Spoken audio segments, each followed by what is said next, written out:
Oh, you're a nice boy. The claws on you. Don't be annoying. Come here, mate. Let's have a look at you. Oh, you're a big boy. Wow. Mate, you'll be 30 years old, I reckon. Look at the claw on that. You do some damage to them, tiger. Alright, well, let's have a look at you. I might even get you weighed and measured. Do all that. Just hold your horses. Go there for a minute, matey. Mate, when I've rung up the Federal Department of the Environment and explained the situation here at LaPoinya, including devils, lobsters, species of birds and mammals and whatever, they keep telling me that it's a state problem. Yeah. Well, who's ever responsible, it's a massive problem. It's got to be changed. It can't keep destroying the habitat, as you've said. So under this RFA review, what do you hope would come out of it in terms of the lobster in particular?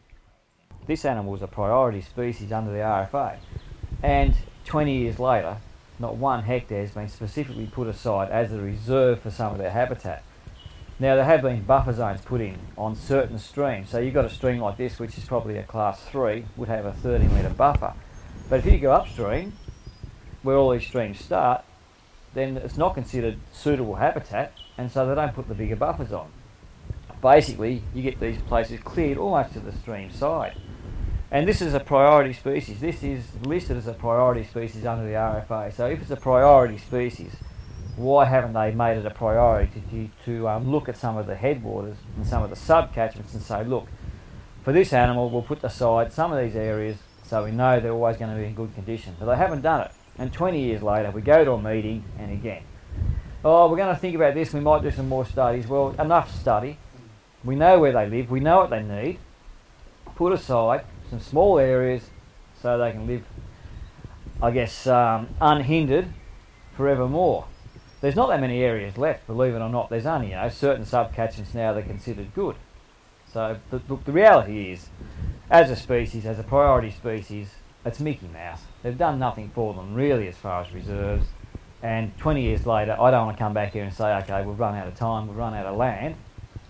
The time is now to do something with this animal. Enough talk, enough politics, enough rhetoric. Okay, if it's a priority species, start making it a priority. On an international basis, I know that scientists have come out from Germany and wherever else.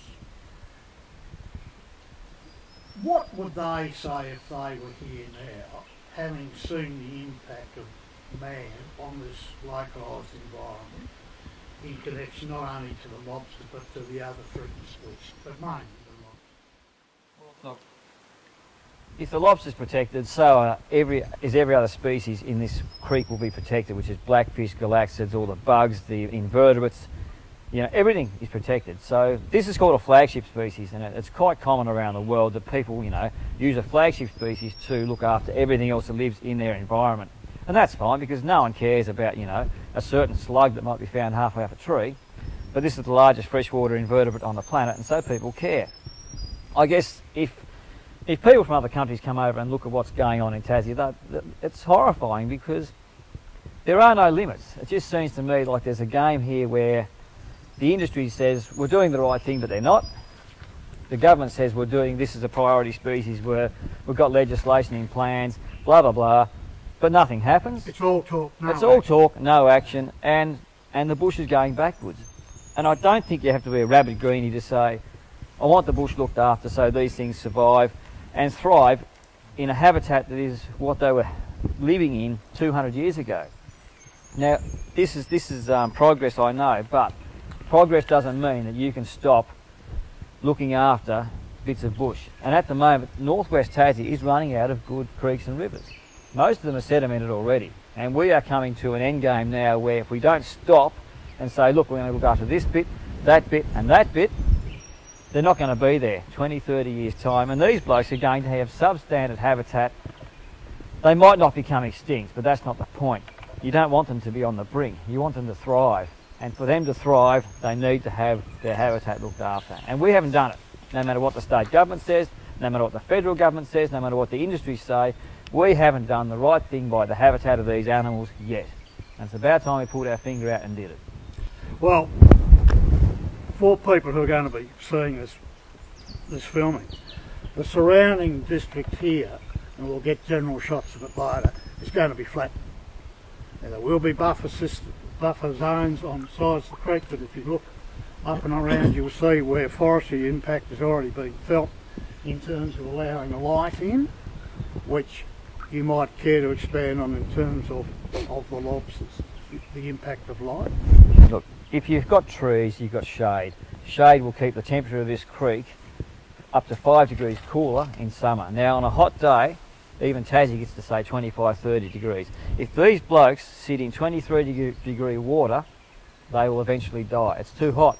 This creek should not go above 18, 19 degrees, even in summer, because of the shade. And you can see by the shade here on the creek itself, it's 95% covered by shade. It's actually quite cold here where we're filming. I mean, my knees are in the water, they're not hot. But for these blokes, that's perfect. They're not like the mainland where you can have 25, 28 degree water. These blokes are dead. We realise that we can't take the shade away from these streams. We're going to have more issues with this. We've already got creeks running into towns now that are too hot for these blokes to survive in. It's not good enough. It really has to change. With forestry in Tasmania trying to get forestry stewardship certification, to me it's a joke. And to me and to many other people within Tasmania, unless Forestry Tas and the government start to do things in a proper manner, go back to no clear felling, selective logging, limited use of chemicals which would be disastrous for these things, then I just don't see a future in Tasmania for FSC. They don't deserve it, they shouldn't get it, and the Forest Stewardship Council to me have a responsibility to the whole community and not the industry. And we are finding out that government departments are too scared to talk to us because of the FSC hanging over the top. So I can just see that unless something happens quickly and effectively, Tasmania is just going to lose on the basis of environment and everything we're talking about. I guess the thing that people really need to understand about how a river system works is you've got the bush right here, you've got this fern coming right into the creek itself, and up in that bush you've got what's called leaf litter, which is basically a massive amount of leaves, twigs, ferns compacted onto the soil, so when it rains, this actually filters out all the dirt from hitting the creek. And that is really important for baby lobsters because this creek here has got rocks and gravel and larger rocks there that they can actually fit under. Now, a baby lobster is as big as your fingernail, so it's very, very tiny. And even a 5-year-old lobster will fit in the palm of your hand, so it takes a long time, and so they need these shallow areas with rocks to hide under for food, for shelter, and basically for survival. And so if you introduce sediment into the creek, you'll see over here everything's covered. Now a baby lobster has to hide somewhere. If it can't hide, it means it's exposed. If it's exposed to predators like platypus, blackfish, trout, galaxids, other lobsters, birds. If they're exposed, they're eaten. Also, if they can't get under these rocks because of the sediment, they lose their food supply, which are all the insects and the leaves that you'll find. This is lobster food here, a bit of lobster food there, and you'll also find, if I lift up some of these rocks, there's a little mayfly here. That's lobster food. And so the whole food chain breaks down because of sediment. Now we've talked ad nauseum about the fishing being banned for these animals. A great thing, that stopped so many lobsters being taken. But the end game is the habitat. If you don't stop this sediment coming into the stream, the habitat's destroyed and your population will crash. Make no mistake, everywhere that I do surveys that's heavily sedimented, the population is probably less than 10% of that in the bush. It's as simple as that. If you haven't got these things filtering the water, if you haven't got these rocks for them to hide under, then you've got real trouble. The sediment will kill them. It's as simple as that. And to take away this bush, to take away the leaves, the twigs, the fern, the fronds that fall down and make a filter system will basically wipe out a population of lobsters.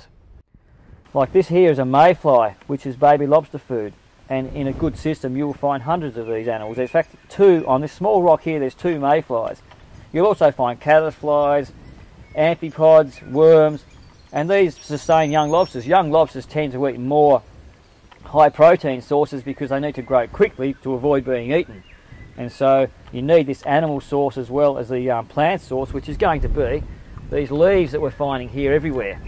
That's lobster food, and also there are animals living on these leaves in the water that are lobster food as well. So the whole system breaks down when you've got sediment introduced.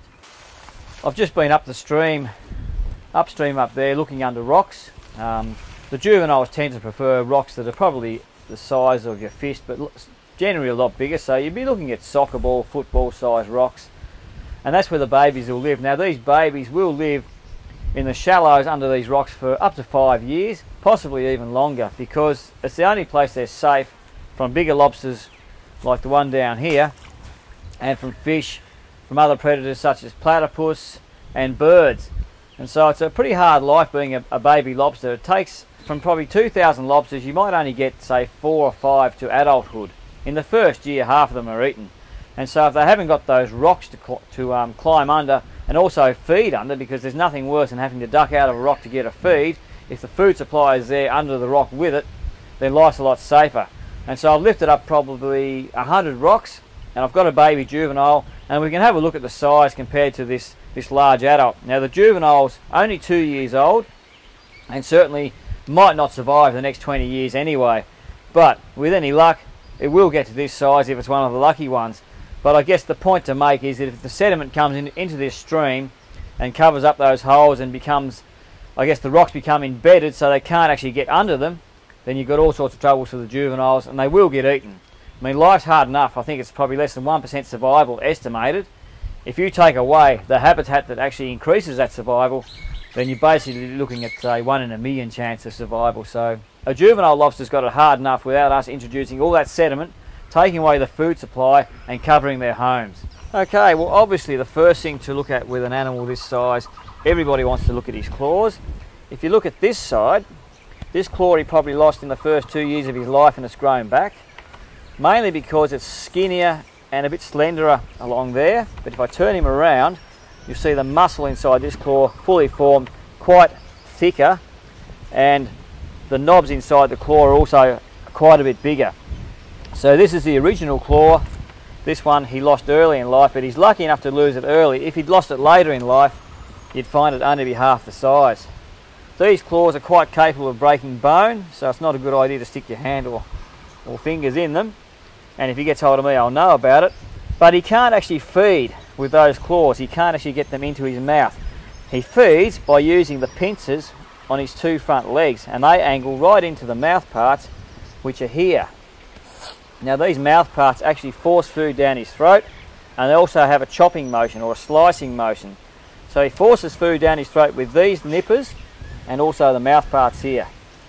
The antenna, he's got 2 large ones, basically feeling his way around. You don't want to bump into another lobster this size or bigger, because you might actually lose your claws or your legs or your life.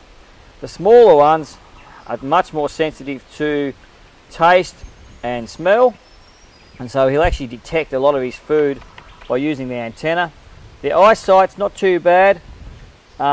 He's also got eye protectors right there so he can protect his eyes, because the life for a lobster is pretty rough. They spend most of their time living with other lobsters, and every now and again you have a bad day, then you have a fight. On a bad day, having a fight means you lose your life or 2 or 3 of your legs. So it's not an easy life being a lobster. Now it's a big boy. They do tend to have bigger claws, but also if you see where above my fingers you'll see sperm sacs, and he'll be mating around at March, April, depending on the season. It can vary a bit. The female will have 2 holes here where the eggs are extruded. The male actually releases sperm that actually dissolves in little canisters that actually dissolve in water. So when those canisters that are holding the sperm dissolve, the sperm comes out and fertilises the eggs. If it was a female, the eggs would be held under the tail here, and they'll be held for around 9 months. Hatch Christmas. The juveniles will stay there for 6 to 8 weeks and leave the mother around about mid-February. I guess the other thing to point out with these animals are the scars. Now it's pretty hard to pick up, but he's got a good scar there above my finger, and that basically is from the knobs inside another male's claws. So these knobs do tend to crush, and you've got a hole there that I can almost put my finger in, a hole there I can put my finger in, and a hole there. So he's been fighting a bit with other lobsters, and he's not that big. This bloke's probably three and a bit kilo. They get up to 6 kilos, so double the weight. So he won't get much longer, but his claws will get thicker set and heavier, and the body will get heavier. So like I said, he's only half the weight of the maximum size ever recorded, which means they're quite a big animal. He's quite hard to hold with one hand. If you look under the tail again, this is for balance. A female will hold the eggs on these pleropods, but also they're used for balance in the water, and you'll see when they're walking along, they move backwards and forwards. It's like your toes. If you don't have toes, you won't have balance. I guess the final thing that stands out are the flatworms on the inside of his claws here. They're a primitive worm that spend their whole life cycle on the lobster. So you can see they're crawling around here. In the water they've got 3 tentacles that will actually stick up, and they're filter feeders, and they feed on the algae that would grow in his shell and detritus. But the eggs of those animals are actually these little yellow cases here. So the whole life cycle is dependent on the lobster itself. Generally, if you have a creek that isn't in good condition, you'll find that the flatworms tend to drop off pretty quick, and the lobster has a clean shell of flatworms, and so that's a good indication of chemicals and pollutants in the water. So I'll pop him back because he's not happy. But that's the basics of a lobster, and especially a big male like this bloke here, who would have been 30 years old today. His birthday maybe. So what length would the biggest lobster that you've caught be? He'd be 70 centimetres stretched out. The biggest one probably 87 that I've caught. The biggest one's ever known. It's only estimates, 110. You're like, he's only half weight. That's in itself pretty hard to believe, isn't it? So yeah, they get bigger. There's something prehistoric about them, isn't there? It's just the design is absolutely intriguing. Well, they go back millions of years. Sure they do. Around the Cretaceous period, we think. Righto, so this bloke here is 2 years old. This bloke here is 30 years old. And I guess the sizes speak for themselves. These blokes are really vulnerable for the first 5 to 10 years of their life. This fella here, well, not much is going to attack him, but unfortunately only 1 in 1,000 will get to this size. If we introduce all that sediment, keep clearing the bush the way we are, the odds are going to stack further against these blokes surviving, and all of a sudden we're going to have a lot less getting to this size. And you can see that it's quite a big gap. So would he eat him? Yes, he would. Todd, I don't know whether you know, but 58 hectares of this stuff and further to the south is going to be clear-felled by forestry Tas. And a very quick background to it is that all sorts of threatened species in here: lobster, Tasmanian devil. We've had Nick Mooney, the Tasmanian expert, up here, very concerned because there's so much habitat up here. How the Premier of this state can decide to make the Tasmanian devil an icon, I don't know, when he's allowing them to be murdered in the clear felling areas. It's simple as that. Why they don't trap for marsupials prior to logging, I don't know, and the complaints and whinges continue to go on and nothing is done about it. Now, Forestry Tasmania have made application on more than one occasion for forage stewardship certification.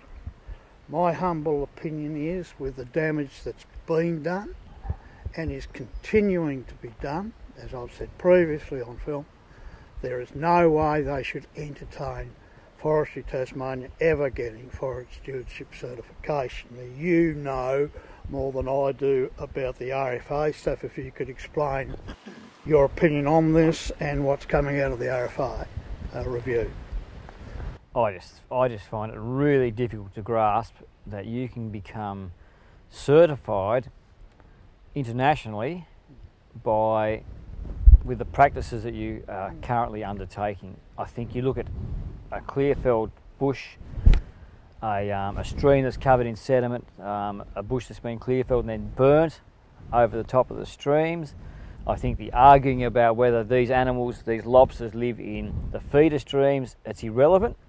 They flow downstream, so if you clear the top of those, it's going to affect the younger ones, when their own science says that a small increase in sedimentation levels will affect the baby lobsters. For the life of me, I can't understand how any international community would say, yes, we think you are doing the right thing and we'll give you this certificate of certification. It's just gobsmacking, because they're not doing the right thing. We have argued for 20 years about the buffer zones on river systems. We've argued for 20 years about getting some reserves put aside. And the science isn't there for them to say, no, we're doing the right thing. We are doing the right thing by buffers. We're not sure about what happens if all stuff flows downstream. We're not sure what happens when it rains. Well, hang on. You're trying to prove to the world that you are world's best practice? Then get the science behind it and show the world that you are looking after unique animals, because at the moment it doesn't stack up. I'd have to say that FSC credibility is on the line. Oh, I'd agree. Their credibility, if they're allowing this to happen to threatened species in areas like this, not just the lobster but the whole list of them, FSC have a lot to be ashamed of already, and they need to change their way of looking at things if their credibility is to be considered on a worldwide basis, especially in Tasmania. That's how I am. I have tried to contact the head of FSC, won't ring back. He has been invited to this area, no response. So that's why I'm afraid I have to say the things that I'm saying now. I think there's a process that they'll consider, but I think you've also got to look outside that process and go, okay, here are the facts, here are the pictures, here are the stories, and say, okay, are we doing the right thing in Tassie by our native animals? And look, when you see plans put out and they don't find for certain threatened species flora, they argue that because a lobster doesn't live in this small creek, it somehow isn't impacted if that creek is full of sediment. That doesn't stack up. If you've got Tasmanian devils here, there is no capture and release somewhere else. And I think to have experts come in and find that they haven't, or they've missed so much, it doesn't add up that they are competent. Well, that's what's happened here. If it hadn't been for local people employing or getting other people in, they wouldn't have found half the stuff they should have found at the beginning. And so that their credibility, be it Forestry Tas, Forest Practice Authority, the whole thing, the whole government thing, it just doesn't wash. Tasmanian people are very, very sick of it. And it's time for change right now while these reviews are going on. Well, look, the big thing in politics in Tasmania, I think it's really important that anyone who watches this video understands there's a lot of money behind the scenes that props up this industry. There's a very small minority of people that have invested in this industry and will not let it do what we think is right.